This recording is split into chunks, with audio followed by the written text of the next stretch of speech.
Chapter 11. An Island. Meanwhile Ursula had wandered on from Willey Water, along the course of the bright little stream. The afternoon was full of larks singing. On the bright hillsides was a subdued smoulder of gorse, a few forget-me-nots flowered by the water. There was a rousedness and a glancing everywhere. She strayed absorbedly on over the brooks. She wanted to go to the mill pond above. The big mill house was deserted, save for a labourer and his wife who lived in the kitchen. So she passed through the empty farmyard and through the wilderness of a garden, and mounted the bank by the sluice.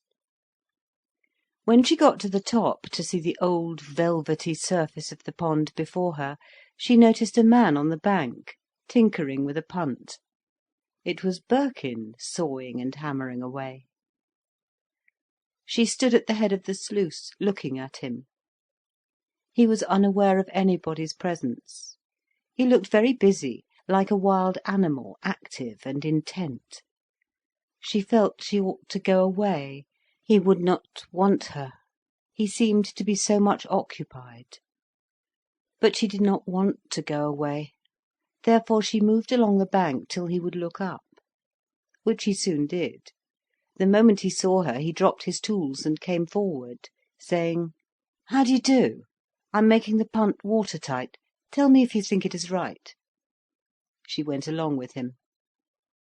"You're your father's daughter, so you can tell me if it will do," he said. She bent to look at the patched punt.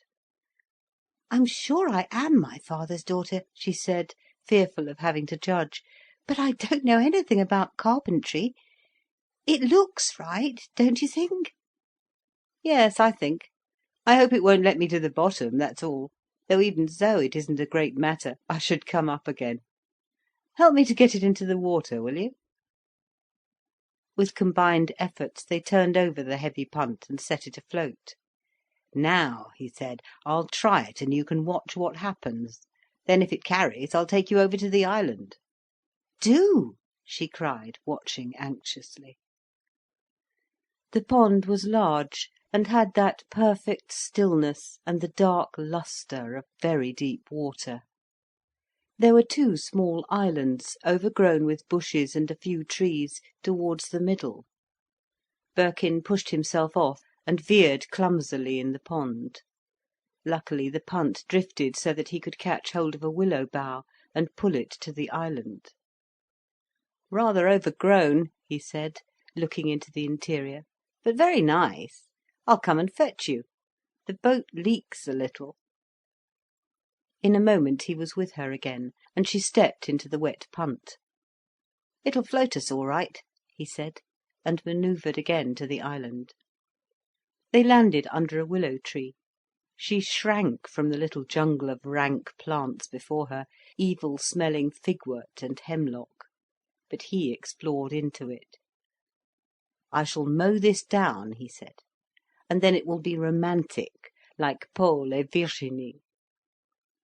"Yes, one could have lovely Watteau picnics here," cried Ursula with enthusiasm. His face darkened. "I don't want Watteau picnics here," he said. "Only your Virginie," she laughed. "Virginie enough," he smiled wryly. "No, I don't want her either." Ursula looked at him closely. She had not seen him since Breadalby. He was very thin and hollow, with a ghastly look in his face. "You have been ill, haven't you?" she asked, rather repulsed. "Yes," he replied coldly. They had sat down under the willow tree and were looking at the pond, from their retreat on the island. "Has it made you frightened?" she asked. "What of?" he asked, turning his eyes to look at her. Something in him, inhuman and unmitigated, disturbed her, and shook her out of her ordinary self. "It is frightening to be very ill, isn't it?" she said. "It isn't pleasant," he said. Whether one is really afraid of death or not, I have never decided. In one mood, not a bit. In another, very much." "But doesn't it make you feel ashamed? I think it makes one so ashamed to be ill. Illness is so terribly humiliating, don't you think?" He considered for some minutes. "Maybe," he said. "Though one knows all the time one's life isn't really right at the source. That's the humiliation. I don't see that the illness counts so much after that. One is ill because one doesn't live properly, can't. It's the failure to live that makes one ill, and humiliates one." "But do you fail to live?" she asked, almost jeering. "Why, yes. I don't make much of a success of my days. One seems always to be bumping one's nose against a blank wall ahead." Ursula laughed. She was frightened, and when she was frightened she always laughed and pretended to be jaunty. "Your poor nose!" she said, looking at that feature of his face. "No wonder it's ugly," he replied. She was silent for some minutes, struggling with her own self-deception. It was an instinct in her to deceive herself. "But I'm happy. I think life is awfully jolly," she said. "Good," he answered, with a certain cold indifference. She reached for a bit of paper which had wrapped a small piece of chocolate she had found in her pocket, and began making a boat. He watched her without heeding her. There was something strangely pathetic and tender in her moving, unconscious finger-tips, that were agitated and hurt, really. "I do enjoy things. Don't you?" she asked. "Oh yes, but it infuriates me that I can't get right at the really growing part of me. I feel all tangled and messed up, and I can't get straight anyhow. I don't know what really to do. One must do something somewhere." "Why should you always be doing?" she retorted. "It is so plebeian.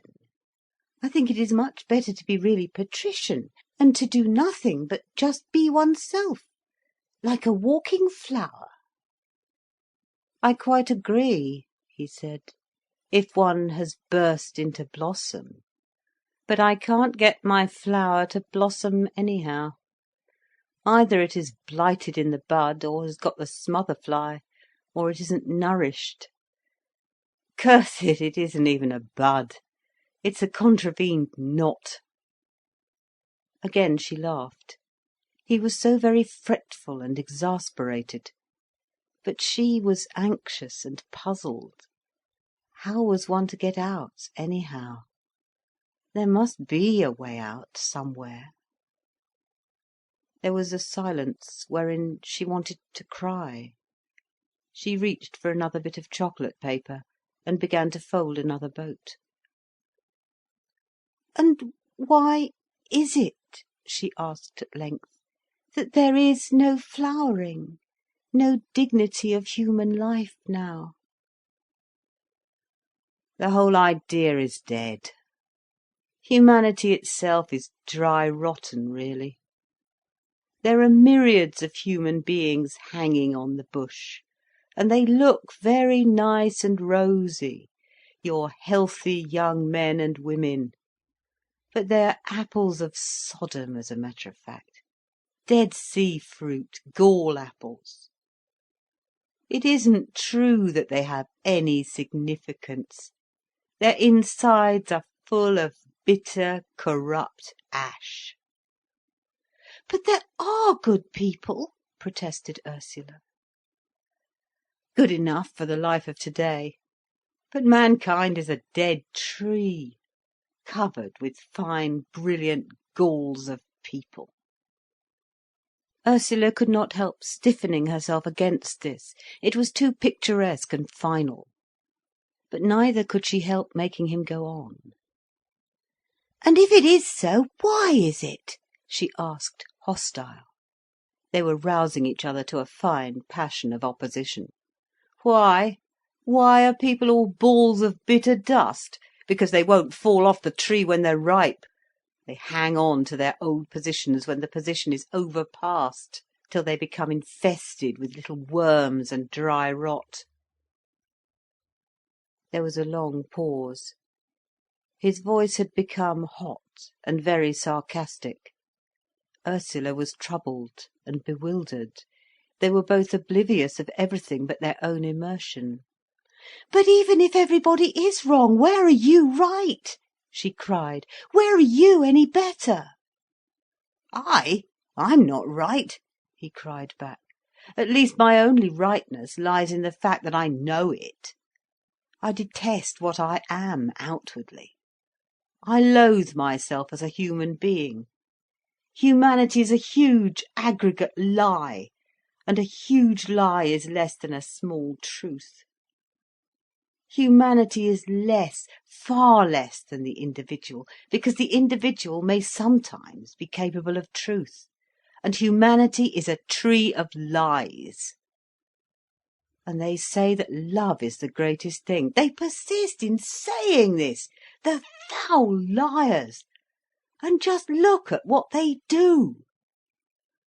Look at all the millions of people who repeat every minute that love is the greatest and charity is the greatest, and see what they are doing all the time. By their works ye shall know them. For dirty liars and cowards, who daren't stand by their own actions, much less by their own words." "But," said Ursula sadly, "that doesn't alter the fact that love is the greatest, does it? What they do doesn't alter the truth of what they say, does it?" "Completely. Because if what they say were true, then they couldn't help fulfilling it. But they maintain a lie, and so they run amok at last. It's a lie to say that love is the greatest. You might as well say that hate is the greatest, since the opposite of everything balances. What people want is hate, hate and nothing but hate. And in the name of righteousness and love they get it. They distill themselves with nitroglycerine, all the lot of them, out of very love. It's the lie that kills. If we want hate, let us have it. Death, murder, torture, violent destruction. Let us have it, but not in the name of love. But I abhor humanity. I wish it was swept away. It could go, and there would be no absolute loss. If every human being perished tomorrow, the reality would be untouched. Nay, it would be better. The real tree of life would then be rid of the most ghastly, heavy crop of Dead Sea fruit, the intolerable burden of myriad simulacra of people, an infinite weight of mortal lies. "So you'd like everybody in the world destroyed?" said Ursula. "I should indeed." "And the world empty of people?" "Yes, truly." "You yourself, don't you find it a beautiful, clean thought? A world empty of people, just uninterrupted grass and a hare sitting up." The pleasant sincerity of his voice made Ursula pause to consider her own proposition. And really it was attractive. A clean, lovely, humanless world. It was the really desirable. Her heart hesitated and exulted. But still she was dissatisfied with him.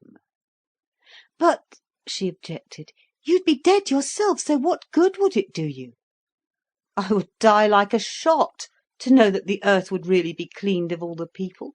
It is the most beautiful and freeing thought. Then there would never be another foul humanity created for a universal defilement." "No," said Ursula, "there would be nothing." "What? Nothing? Just because humanity was wiped out? You flatter yourself. There'd be everything." "But how, if there were no people?" "Do you think that creation depends on man? It merely doesn't. There are the trees, and the grass and birds. I much prefer to think of the lark rising up in the morning upon a humanless world. Man is a mistake. He must go. There is the grass, and hares, and adders, and the unseen hosts, actual angels that go about freely when a dirty humanity doesn't interrupt them. And good, pure tissued demons. Very nice." It pleased Ursula, what he said. Pleased her very much, as a fantasy. Of course, it was only a pleasant fancy. She herself knew too well the actuality of humanity, its hideous actuality. She knew it could not disappear so cleanly and conveniently. It had a long way to go yet, a long and hideous way. Her subtle, feminine, demoniacal soul knew it well. If only man was swept off the face of the earth, creation would go on so marvellously, with a new start, non-human. Man is one of the mistakes of creation, like the ichthyosauri. If only he were gone again, think what lovely things would come out of the liberated days, things straight out of the fire. "But man will never be gone," she said, with insidious, diabolical knowledge of the horrors of persistence. "The world will go with him." "Ah, no," he answered, "not so. I believe in the proud angels and the demons that are our forerunners. They will destroy us because we are not proud enough. The ichthyosauri were not proud. They crawled and floundered as we do. And besides, look at elderflowers and bluebells. They are a sign that pure creation takes place, even the butterfly. But humanity never gets beyond the caterpillar stage. It rots in the chrysalis. It never will have wings. It is anti-creation, like monkeys and baboons." Ursula watched him as he talked. There seemed a certain impatient fury in him all the while, and at the same time a great amusement in everything, and a final tolerance. And it was this tolerance she mistrusted, not the fury. She saw that all the while, in spite of himself, he would have to be trying to save the world. And this knowledge, whilst it comforted her heart somewhere with a little self-satisfaction, stability, yet filled her with a certain sharp contempt and hate of him. She wanted him to herself. She hated the Salvator Mundi touch. It was something diffuse and generalised about him which she could not stand. He would behave in the same way, say the same things, give himself as completely to anybody who came along, anybody and everybody who liked to appeal to him. It was despicable, a very insidious form of prostitution. "But," she said, "you believe in individual love, even if you don't believe in loving humanity." "I don't believe in love at all. That is, any more than I believe in hate, or in grief. Love is one of the emotions like all the others, and so it is all right whilst you feel it. But I can't see how it becomes an absolute. It is just part of human relationships, no more. And it is only part of any human relationship. And why one should be required always to feel it, any more than one always feels sorrow or distant joy, I cannot conceive. Love isn't a desideratum. It is an emotion you feel or you don't feel, according to circumstance. "Then why do you care about people at all?" she asked. "If you don't believe in love? Why do you bother about humanity?" "Why do I? Because I can't get away from it." "Because you love it," she persisted. It irritated him. "If I do love it," he said, "it is my disease." "But it is a disease you don't want to be cured of," she said, with some cold sneering. He was silent now, feeling she wanted to insult him. "And if you don't believe in love, what do you believe in?" she asked, mocking.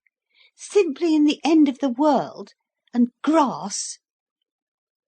He was beginning to feel a fool. "I believe in the unseen hosts," he said. "And nothing else? You believe in nothing visible except grass and birds? Your world is a poor show." "Perhaps it is," he said, cool and superior now he was offended, assuming a certain insufferable aloof superiority, and withdrawing into his distance. Ursula disliked him, but also she felt she had lost something. She looked at him as he sat crouched on the bank. There was a certain priggish Sunday school stiffness over him, priggish and detestable. And yet at the same time, the moulding of him was so quick and attractive, it gave such a great sense of freedom, the moulding of his brows, his chin, his whole physique, something so alive somewhere in spite of the look of sickness. And it was this duality in feeling which he created in her, that made a fine hate of him quicken in her bowels. There was his wonderful, desirable life rapidity, the rare quality of an utterly desirable man. And there was at the same time this ridiculous, mean effacement into a Salvator Mundi and a Sunday school teacher, a prig of the stiffest type. He looked up at her. He saw her face, strangely enkindled, as if suffused from within by a powerful, sweet fire. His soul was arrested in wonder. She was enkindled in her own living fire. Arrested in wonder and in pure, perfect attraction, he moved towards her. She sat like a strange queen, almost supernatural in her glowing, smiling richness. "The point about love," he said, his consciousness quickly adjusting itself, "is that we hate the word because we have vulgarised it. It ought to be prescribed, tabooed from utterance for many years, till we get a new, better idea." There was a beam of understanding between them. "But it always means the same thing," she said. "Ah God, no! Let it not mean that any more," he cried. "Let the old meanings go." "But still it is love," she persisted. A strange, wicked, yellow light shone at him in her eyes. He hesitated, baffled, withdrawing. "No," he said, "it isn't. Spoken like that, never in the world. You've no business to utter the word." "I must leave it to you, to take it out of the Ark of the Covenant at the right moment," she mocked. Again they looked at each other. She suddenly sprang up, turned her back to him and walked away. He too rose slowly and went to the water's edge, where, crouching, he began to amuse himself unconsciously. Picking a daisy, he dropped it on the pond, so that the stem was a keel. The flower floated like a little water lily, staring with its open face up to the sky. It turned slowly round, in a slow, slow dervish dance, as it veered away. He watched it, then dropped another daisy into the water, and after that another, and sat watching them with bright, absolved eyes, crouching near on the bank. Ursula turned to look. A strange feeling possessed her, as if something were taking place, but it was all intangible, and some sort of control was being put on her. She could not know. She could only watch the brilliant little discs of the daisies veering slowly in travel on the dark, lustrous water. The little flotilla was drifting into the light, a company of white specks in the distance. "Do let us go to the shore, to follow them," she said, afraid of being any longer imprisoned on the island, and they pushed off in the punt. She was glad to be on the free land again. She went along the bank towards the sluice. The daisies were scattered broadcast on the pond, tiny radiant things, like an exaltation, points of exaltation here and there. Why did they move her so strongly and mystically? "Look," he said, "your boat of purple paper is escorting them, and they are a convoy of rafts." Some of the daisies came slowly towards her, hesitating, making a shy, bright little cotillion on the dark, clear water. Their gay, bright candour moved her so much as they came near, that she was almost in tears. "Why are they so lovely?" she cried. "Why do I think them so lovely?" "They are nice flowers," he said, her emotional tones putting a constraint on him. "You know that a daisy is a company of florets, a concourse, become individual. Don't the botanists put it highest in the line of development? I believe they do." "The compositae, yes, I think so," said Ursula, who was never very sure of anything. Things she knew perfectly well at one moment seemed to become doubtful the next. "Explain it so, then," he said. "The daisy is a perfect little democracy, so it's the highest of flowers. Hence its charm." "No," she cried, "no, never. It isn't democratic." "No," he admitted. "It's the golden mob of the proletariat, surrounded by a showy white fence of the idle rich." "How hateful, your hateful social orders!" she cried. "Quite. It's the daisy. We'll leave it alone." "Do. Let it be a dark horse for once," she said. "If anything can be a dark horse to you," she added satirically. They stood aside, forgetful. As if a little stunned, they both were motionless, barely conscious. The little conflict into which they had fallen had torn their consciousness, and left them like two impersonal forces, there in contact. He became aware of the lapse.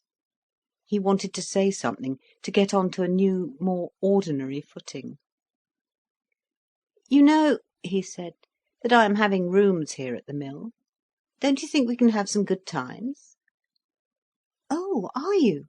she said, ignoring all his implication of admitted intimacy. He adjusted himself at once, became normally distant. "If I find I can live sufficiently by myself," he continued, "I shall give up my work altogether. It has become dead to me. I don't believe in the humanity I pretend to be part of. I don't care a straw for the social ideals I live by. I hate the dying organic form of social mankind. so it can't be anything but trumpery to work at education. I shall drop it as soon as I am clear enough, tomorrow perhaps, and be by myself." "Have you enough to live on?" asked Ursula. "Yes, I've about 400 a year. That makes it easy for me." There was a pause. "And what about Hermione?" asked Ursula. "That's over, finally. A pure failure, and never could have been anything else." "But you still know each other?" "We could hardly pretend to be strangers, could we?" There was a stubborn pause. "But isn't that a half measure?" asked Ursula at length. "I don't think so," he said. "You'll be able to tell me if it is." Again there was a pause of some minutes' duration. He was thinking. "One must throw everything away, everything, let everything go, to get the one last thing one wants," he said. "What thing?" she asked in challenge. "I don't know. Freedom together," he said. She had wanted him to say love. There was heard a loud barking of the dogs below. He seemed disturbed by it. She did not notice. Only she thought he seemed uneasy.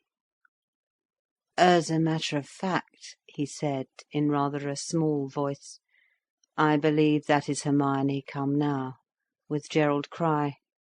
She wanted to see the rooms before they are furnished." "I know," said Ursula. "She will superintend the furnishing for you." "Probably. Does it matter?" "Oh no, I should think not," said Ursula. "Though personally I can't bear her. I think she is a lie, if you like.